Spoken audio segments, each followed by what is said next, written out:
46 ans est mort ce lundi, en plein direct internet, après un marathon de près de 300 heures de live.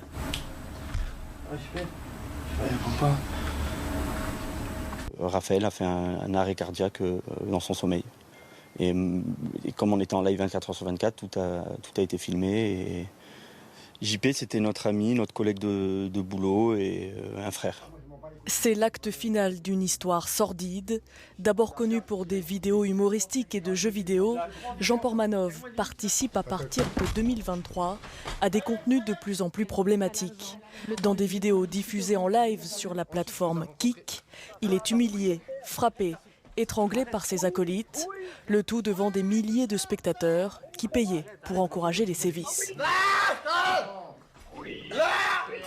Une autopsie a été réalisée aujourd'hui. Le décès serait dû à une cause médicale ou toxicologique, mais pas à l'intervention d'un tiers. Des analyses complémentaires sont en cours. Les partenaires de Jean Portmanov, Narutovi et Safin se dédouanent et mettent en avant sa santé fragile. En juillet dernier, ils avaient d'ailleurs déjà abordé le sujet dans une vidéo prémonitoire.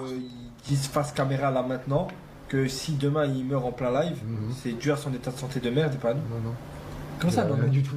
Les gens ils vont s'en prendre à nous alors que c'est dû à tes 46 ans de vie minable. C'est juste une personne qui avait peur que son ami meure, tout simplement. Un ami qui avait des problèmes cardiovasculaires, un ami qui avait des défaillances cardiaques. Toutes ces scènes, ce ne sont que des mises en scène issues d'un script.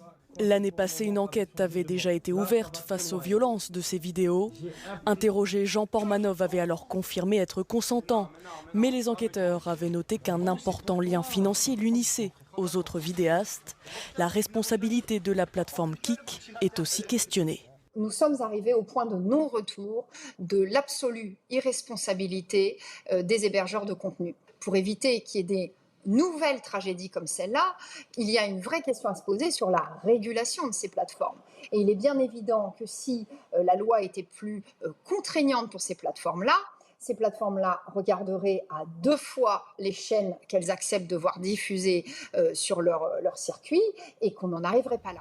Dans un communiqué, Kik s'est engagé à revoir ses règles de modération et supervision des contenus. Elle dit coopérer pleinement avec les régulateurs européens.